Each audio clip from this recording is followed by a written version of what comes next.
అప్పుడు నేను 10th class. ఒసే శీలవతి, మీ అమ్మ పిలుస్తుంది. జీవితంలో అమ్మకి ఎవరూ భయపడరు, సవితి తల్లికి తప్ప.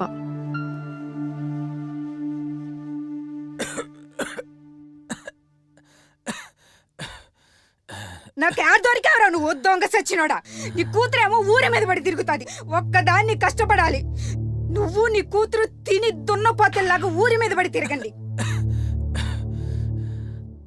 అదిగో వచ్చింది నీ ముద్దుల తల్లి. ఏమే అయిపోయి ఆ స్కూల్లో పాఠాలు, గుడి అనక రాసలేలలో అయిపోయినాయో? అయిపోయినాయో ముద్రష్టపదానా కట్ట.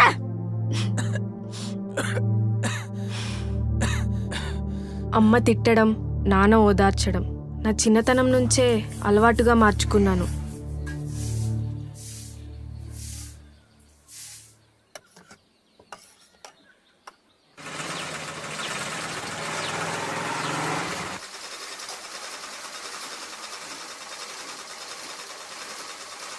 రాజన్న, కొంచెం 1000 రూపాయలు ఎక్కువ ఉంటే ఇయ్యన్నా, మా ఆయనకు ఒంట్లో బాగాలేదు.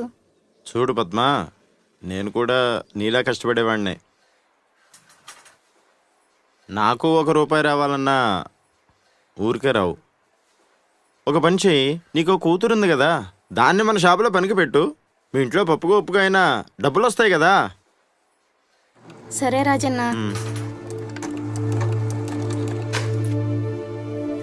ఇప్పటి నుంచి చదువు లేదు, సంజి లేదు, మూసుకొని నాతో పనికిరా. అలా తప్పనిసరిగా పనిలో చేరిపోయాను. మా ఇంటికి వచ్చే దారిలోనే మా స్కూల్. శీలవతి, స్టాండప్. నువ్వేం కావాలనుకుంటున్నావమ్మా? డాక్టర్ అవుదాం అనుకుంటున్నాను సార్. సరే కూర్చో. గుర్తు చేసుకొని కుమిలిపోవడం తప్ప నాకేమీ తెలిసేది కాదు. నాకు ఒంట్లో బాగాలేదు, నేను రావట్లేదు పనిలోకి, నువ్వు ఒక్కదానివే వెళ్ళు. సరే.